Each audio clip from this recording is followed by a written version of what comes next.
اعوذ باللہ من الشیطان الرجیم بسم اللہ الرحمن الرحیم رب اشرح لی صدری ویسر لی امری واحلل عقدۃ من لسانی یفقہوا قولی واجعل لی وزیرا من اہلی اللہم صلی علی محمد وآل محمد وبارک وسلم تسلیما۔ پچھلے سبق میں ہم نے 150 تک جو ہے وہ پڑھا تھا اور آج ہم 151 سے اپنے سبق کا آغاز کرتے ہیں۔ اللہ سبحانہ تعالیٰ فرماتے ہیں، سنلقی ان قریب ہم ڈال دیں گے فی میں قلوب دل الذین کفروا جنہوں نے کفر کیا، الرعب روب ہیبت، بما اشرکوا اس لیے کہ انہوں نے شریک کیا، باللہ اللہ کا، ما جس لم ینزل نہیں اتاری بے ہی اس کی، سلطانن کوئی سند، وماواہم اور ان کا ٹھکانہ النار دوزخ ہے، وبئسا اور برا مسوا ٹھکانہ ظالمین ظالموں کا۔ اللہ کہتے ہیں کہ ہم ان قریب کافروں کے دلوں میں روب ڈال دیں گے۔ کس کا؟ مومنوں کا۔ جو مومن ہوگا نا اس کا روب ہوگا کافر کے دل میں، اور یہ آج بھی آپ کو نظر آئے گا۔ کیسے؟ اب دیکھیے کہ پوری دنیا جو ہے وہ ایک طرف ہے اور غزہ اور فلسطین پہ حملے ہو رہے ہیں، اور کون جو ہے ان کے ساتھ کھڑا ہے، کون جو ہے ان کا ساتھ دے رہا ہے، کون ان کے لیے آواز بلند کر رہا ہے؟ ایران۔ ایران واحد ایسا ملک ہے جو ان کے لیے جو ہے وہ آواز بھی بلند کر رہا ہے، ان کے ساتھ کھڑا ہے۔ اور امریکہ اور اسرائیل جیسے اتنے بڑے ملک ہیں جو ان کے دل میں بھی خوف ہے، دبدبا ہے، کس کا؟ ایران کا۔ وہ ایران سے بات کرتے ہوئے ڈرتے ہیں، ایران سے وہ یعنی مطالبات کرتے ہوئے ڈرتے ہیں۔ تو یہ کیا ہے؟ یہ اللہ کی جانب سے وہ وعدہ ہے کہ اللہ کہتے ہیں کہ ہم عنقریب کافروں کے دلوں میں روب ڈال دیں گے، اس سبب سے کہ انہوں نے ایسی چیزوں کو اللہ کا شریک ٹھہرایا، یعنی کافروں نے ایسی چیزوں کو اللہ کا شریک ٹھہرایا ہوا ہے کہ جن کے حق میں اس نے کوئی سند نہیں اتاری، کوئی سند بھی اس نے نازل نہیں کی، اور ان کا ٹھکانہ جہنم ہے۔ کافروں کا ٹھکانہ جہنم ہے، اور وہ بہت ہی برا ٹھکانہ ہے ان ظالموں کے لیے۔ اب اس آیہ کریمہ میں آپ غور کیجئے، وا اور لقد صدقکم، البتہ سچا کر دیا تم سے اللہ نے، وعدہ اپنا وعدہ، اس جب تحسونہم تم قتل کرنے لگے انہیں، بے اذنہم اس کے حکم سے، حتیٰ یہاں تک کہ اذا جب فشلتم تم نے بزدلی دکھائی، وتنازعتم اور جھگڑا کیا، تنازع کیا، فی الامر کام میں، وعصیتم اور تم نے نافرمانی کی، من بعد اس کے بعد، ما اراکم جب تم نے دکھایا، ما جو تحبونا تم چاہتے تھے، جو تمہیں محبوب تھا، منکم تم سے، من یریدو جو چاہتا تھا، الدنیا دنیا، ومنکم اور تم سے، من یریدو جو چاہتا تھا، الآخرہ آخرت، ثم پھر صرفاکم تمہیں پھیر دیا، عنہم ان سے، لیبتلیاکم تاکہ تمہیں آزمائے، وَلَقَدْ اور تحقیق عفا معاف کیا، عنکم تم سے، واللہ اور اللہ ذو فضل فضل کرنے والا ہے، اللہ پر، المومنین مومنوں پر۔ اور اللہ نے تو تم سے تائید کا جو وعدہ کیا تھا نا، مدد کا جو وعدہ کیا تھا، وہ اللہ نے پورا کر دیا، جبکہ تم ان کو تہ تیغ کر رہے تھے اللہ کے حکم سے، یعنی پہلے جب تم نے ان کو مار بگایا تھا تو وہ اللہ کا وعدہ پورا ہو چکا تھا، جو اللہ نے تم سے کیا تھا کہ اللہ تم کو نصرت دے گا، اللہ تمہاری مدد کرے گا۔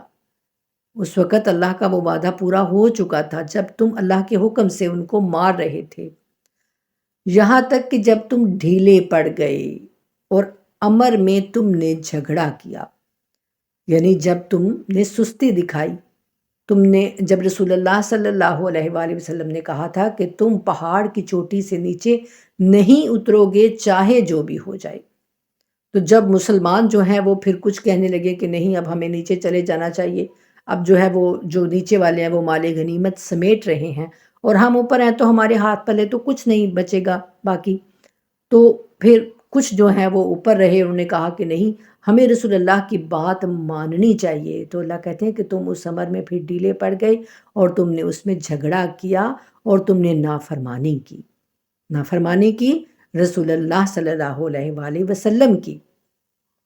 اللہ کے رسول کے حکم کی نافرمانی کی. اس کے بعد کہ تم نے وہ چیز دیکھ لی جو تمہیں محبوب ہے، تو تم میں سے وہ بھی ہیں جو دنیا چاہتے ہیں. یعنی تم نے وہ چیز دیکھ لی، کیا؟ مال غنیمت، وہ تمہیں محبوب ہو گئی. تو اللہ کہتے ہیں کہ تم میں سے وہ بھی ہیں جو دنیا چاہتے ہیں اور تم میں سے وہ بھی ہیں جو صرف آخرت کے طلبگار ہیں، جنہوں نے یعنی موت کی تمنا کی اور پھر شہادت کے رتبے کو سب سے زیادہ اہم پایا. انہوں نے مال غنیمت کی طرف دھیان نہیں دیا، انہوں نے اللہ کے رسول کی بات مانی، انہوں نے دنیا کی خاطر رسول اللہ کی نافرمانی نہیں کی. تو وہ ایسے لوگ ہیں جو صرف آخرت کے طلبگار ہیں. پھر اللہ نے تمہارا رخ پھیر دیا ان کی طرف سے تاکہ تمہاری آزمائش کرے، اور اللہ تمہیں معاف کر چکا ہے، اور اللہ تعالیٰ اہل ایمان کے حق میں بہت فضل والا ہے. سبحان اللہ. اللہ سبحانہ تعالیٰ دیکھیے کہ کتنی محبت سے اللہ تعالیٰ بتا رہے ہیں، بیان کر رہے ہیں کہ دیکھو جب تم نے میرے رسول کی نافرمانی کی نا، تو اس وقت جب تمہارے دل میں دنیا کا خیال پیدا ہوا تو میں نے بھی تمہیں آزمایا، تمہاری آزمائش کی، کافروں کو تم پر پھر سے تسلط دے کر. پھر اللہ تعالیٰ نے تم کو معاف کر دیا. یعنی وہ تمہاری جو اس وقت تم نے وہ نافرمانی کی، غلطی کی، اس چیز کو اللہ سبحانہ تعالیٰ بتا رہے ہیں کہ میں نے پھر معاف کر دیا. اللہ تمہیں معاف کر چکا ہے اور اللہ تعالیٰ اہل ایمان کے حق میں بہت فضل والا ہے. اللہ تعالیٰ ہم سب کو معاف کر دیں. بے شک اللہ تعالیٰ بہت معاف کرنے والے ہیں، بہت معاف کرنے والے ہیں، بہت درگزر کرنے والے ہیں.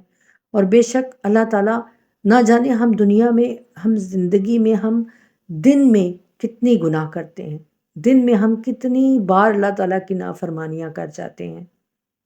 لیکن اللہ تعالیٰ ہمیں وہ معاف کر دیتے ہیں. ہم سارا دن اللہ تعالیٰ کی نافرمانیاں کرتے رہتے ہیں، ہم سارا دن اپنی منمانیاں کرتے رہتے ہیں، لیکن اللہ سبحانہ تعالیٰ اتنے رحمان، اتنے رحیم، اتنے کریم ہیں کہ جو فرشتے ہمارے گناہوں کو لے کر اللہ سبحانہ تعالیٰ کے پاس جاتے ہیں نا، انہی کے ہاتھ اللہ تعالیٰ ہمارے لیے رزق بھیجتے ہیں. ہے کاش کہ ہمیں اپنے رب کی رحمت کا اندازہ ہو جائے کہ سب سے زیادہ محبت کے قابل صرف اور صرف اللہ کی ذات ہے، ہماری توجہ کی قابل، ہماری محبت کی قابل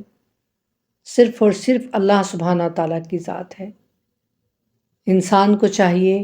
کہ وہ سب سے زیادہ محبت اللہ سے کرے. آپ اپنے رب سے محبت کر کے تو دیکھیے. آپ کبھی راتوں کو اٹھ کر مصلی پہ بیٹھ کر اپنے رب کو یاد تو کیجیے. حدیث قدسی ہے کہ میرا بندہ جو ہے نا وہ جھوٹ بولتا ہے کہ میں اپنے اللہ سے محبت کرتا ہوں،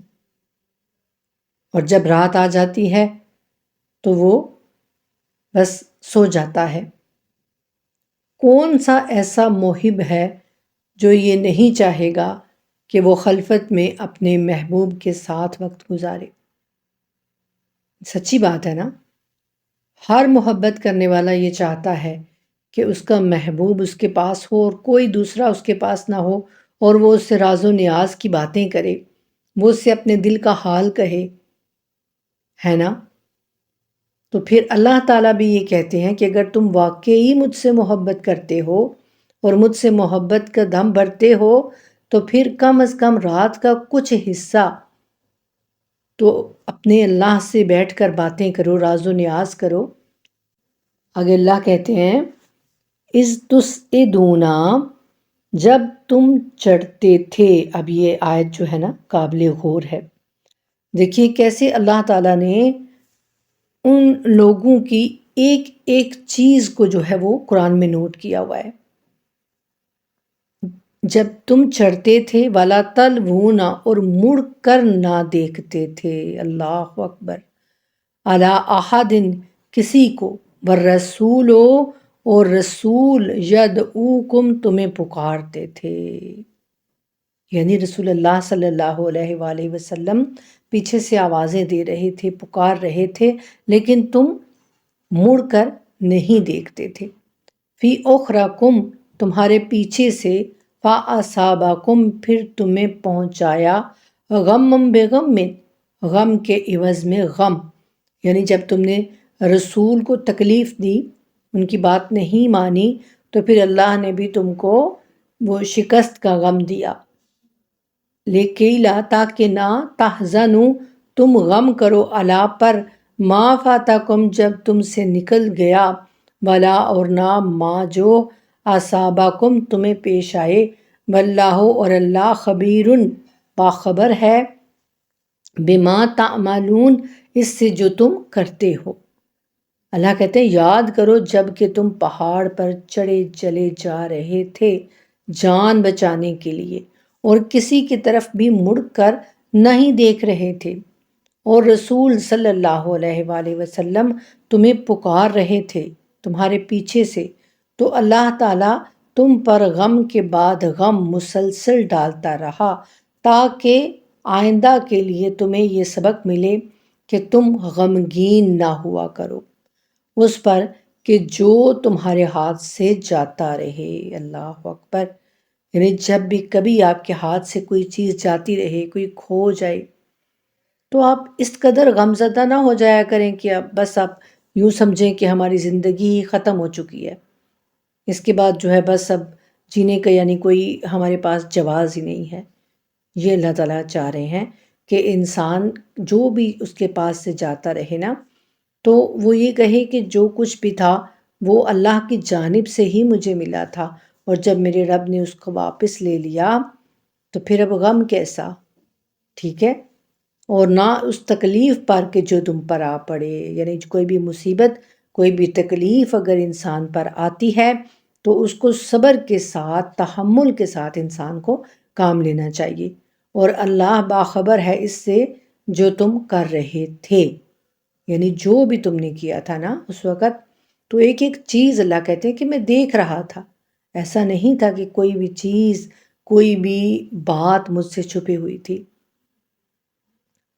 تو پھر سوچئے کہ اللہ تعالیٰ ظاہر ہے ہمارے بھی ہر اعمال کو دیکھ رہے ہیں، ہر چیز سے باخبر ہیں، ایسا نہیں ہے کہ ہم کوئی چیز اندر جو ہے وہ جا کے کوئی ایسا کام کرتے ہیں، بے شک ہم لوگوں سے چھپ کے لاکھ ہم کام کرتے رہیں، لوگوں سے چھپ کے، ہمارے والدین کو پتہ نہ ہو، ہمارے کسی عزیز کو پتہ نہ ہو، ہمارے دوستوں کو پتہ نہ ہو، لیکن اللہ سبحانہ تعالیٰ کو سب پتہ ہے، اسے سب خبر ہے۔ تو جب ہمیں جس کے سامنے کل کو جواب دینا ہے اس کو سب پتہ ہے، اس کو ہر چیز کا علم ہے، تو پھر دوسرے لوگوں سے چھپانے میں یا پھر اپنی عزت جو ہے وہ بحال رکھنے میں کیا فائدہ؟ تو عزت وہ ہونی چاہیے جو اللہ کی نظر میں ہو، اور ہماری اچھائیاں بھی وہ ہوں جو اللہ کی نظر میں اچھائیاں ہوں۔ اگر ہم نیک ہیں تو اللہ کی نظر میں ہم نیک ہونے چاہیے، ورنہ اگر دوسرے لوگوں کی نظروں میں ہم نیک بنے رہیں اور اللہ کی نظر میں ہم نیک نہ ہوں تو پھر ہمیں اس نیکی کا کیا فائدہ؟ ثم پھر انزلہ اس نے اتارا، علیکم تم پر، من بعد بعد، الغم میں غم، امنتن امن، نعاسن اونگ یعنی نیند آ گئی، یغشا ڈھانک لیا، طائفتن ایک جماعت کو، منکم تم میں سے، و طائفتن اور ایک جماعت کا، داہمتہم انہیں فکر پڑی تھی، انفسہم اپنی جانوں کی، یظنون وہ گمان کر رہے تھے، باللہ اللہ کے بارے میں، غیر الحق کے بے حقیقت، ظنّا گمان، الجاہلیت جاہلیت، یقولون وہ کہتے تھے، حل کیا، لانا ہمارے لیے، من سے الامر کام، من شیئن کچھ، کل تو آپ کہہ دیجئے، انا کہ الامر کام، کلہ للہ تمام اللہ کے لیے ہے، یخفون وہ چھپاتے ہیں، فیمی انفسہم اپنے دل میں، ما جو لا یبدون وہ ظاہر نہیں کرتے، لا کا آپ کے لیے، یقولون وہ کہتے ہیں، لو کانا اگر ہوتا، لانا ہمارے لیے، من سے الامر کام، شیئن کچھ، ما قتلنا ہم نہ مارے جاتے، ہاؤنا یہاں، کل تو آپ کہہ دیجئے، لو کنتم اگر تم ہوتے، فی میں بیوتکم اپنے گھروں میں، لا برازہ ضرور نکل کھڑے ہوتے، الذین وہ لوگ، کتبہ لکھا تھا، علیہم ان پر، القتل مارا جانا، الی طرف مضاجعہم اپنی قتل گاہ، ولی یبتلیا اور تاکہ آزمائے اللہ، ما جو فی صدورکم تمہارے سینوں میں ہے، ولی یمحصا اور تاکہ صاف کر دے، ما جو فی قلوبکم تمہارے دلوں میں ہے، واللہ اور اللہ علیم جاننے والا ہے، بذات الصدور سینوں والے، یعنی بھید جو بھی تمہارے دل کے اندر موجود ہیں۔ اللہ سبحانہ تعالیٰ فرماتے ہیں کہ پھر اس کے بعد اللہ تعالیٰ نے تم پر اطمینان نازل فرمایا۔ اب یہاں پر کیا ہوا تھا کہ جب یہ سارا معاملہ ہو گیا اور کفار جو ہیں وہ بھاگ گئے، تو اس وقت ایک خوبصورت سی ہوا چلی، اور جو مومن تھے نا، ان کو اونگ آ گئی، نیند آ گئی، یعنی ان پر ایک سکون سا طاری ہو گیا، اور جو بھاگے تھے، جن کے دل میں نفاق تھا، اور جو وہاں سے اس وقت اپنی جانوں، اللہ کہتے ہیں کہ اپنی جانوں کے ان کو لالے پڑے تھے، تو وہ باتیں بنا رہے تھے۔ یہ اللہ تعالیٰ ان کی ایک ایک چیز کو کوٹ کر رہے ہیں۔ پھر اس کے بعد اللہ تعالیٰ نے تم پر اطمینان نازل فرمایا، یعنی نیند جو تم میں سے ایک گروہ پر طاری ہو گئی، اور ایک گروہ ایسا تھا کہ جنہیں اپنی جانوں کی پڑی ہوئی تھی، وہ اللہ کے بارے میں ناحق جہالت والے گمان کر رہے تھے، وہ کہہ رہے تھے کہ ہمارے لیے بھی اختیار میں کوئی حصہ ہے یا نہیں، یعنی ہمارے اختیار میں کیا ہے کہ اگر جیت نہیں ہوئی یا کچھ اس طرح سے ہو گیا، تو کہہ دیجئے کہ سارا معاملہ اللہ کے اختیار میں ہے۔ اور اے نبی صلی اللہ علیہ وآلہ وسلم، یہ اپنے دل میں وہ بات چھپا رہے ہیں جو آپ پر ظاہر نہیں کر رہے، یہ اپنے دل میں کہتے ہیں کہ اگر اختیار میں ہمارا بھی کچھ حصہ ہوتا تو ہم یہاں نہ مارے جاتے۔ ان سے کہیے کہ اگر تم سب کے سب اپنے گھروں میں ہوتے، تب بھی جن لوگوں کا قتل ہونا مقدر تھا وہ اپنی قتل گاہوں تک ضرور پہنچ جاتے، یعنی وہ کہہ رہے تھے کہ اگر ہم اس طرح سے نہ نکلتے تو پھر ہم نہ مارے جاتے۔ تو اللہ کہتے ہیں کہ اگر تم گھروں میں بھی بیٹھے رہتے نا، تو تب بھی جو ہے جن کی قسمت میں موت لکھی ہوئی تھی وہ ضرور اپنی قتل گاہوں تک جا پہنچتے، اور یہ معاملہ جو پیش آیا اس لیے تھا کہ اللہ اسے آزما لے جو کچھ تمہارے سینوں میں ہے، اور تاکہ وہ بالکل پاک اور خالص کر دے جو کچھ تمہارے دلوں میں ہے، یعنی اللہ تعالیٰ تمہارے دلوں کو صاف کرنا چاہتا ہے، اور اللہ تعالیٰ سینوں کے اندر مخفی باتوں کو بھی خوب جانتا ہے۔ ان الذین بے شک جو لوگ، تولو پیٹھ پھیریں گے، منکم تم میں سے، یوم دن التقل جمعان آمنے سامنے ہوئیں دو جماعتیں، انما در حقیقت استزلہم ان کو پھسلا دیا، الشیطان و شیطان نے۔ اللہ کہتے ہیں وہ وجہ بھی بتا رہے ہیں اللہ تعالیٰ کہ آخر کیا وجہ تھی کہ لوگ جو ہے وہ بھاگ کھڑے ہوئے۔ اللہ کہتے ہیں کہ جن کے دلوں میں ابھی پکا یقین، ایمان ان کا کمزور تھا نا، تو ان پر شیطان نے غلبہ پایا اور وہ بھاگ کھڑے ہوئے، ورنہ جو پکے مومن تھے وہ تو اپنے پاؤں جما کر لڑ رہے تھے۔ تو اللہ کہتے ہیں کہ آمنے سامنے ہوئی دو جماعتیں، تو در حقیقت ان کو پھسلا دیا شیطان نے، بے باز کی وجہ سے، ماں کا سبو جو انہوں نے کمایا، وَلَقَدْ عَفَا اور البتہ معاف کر دیا۔ یہاں پر پھر اللہ تعالیٰ کہہ رہے ہیں کہ جو تم سے یہ لغزش ہوئی اللہ تعالیٰ نے اس کو معاف کر دیا ہے۔ اللہ نے انہم ان سے، انا بے شک اللہ غفور علیم، اللہ بخشنے والا بھی ہے اور حلم والا بھی ہے، برداشت کرنے والا بھی ہے۔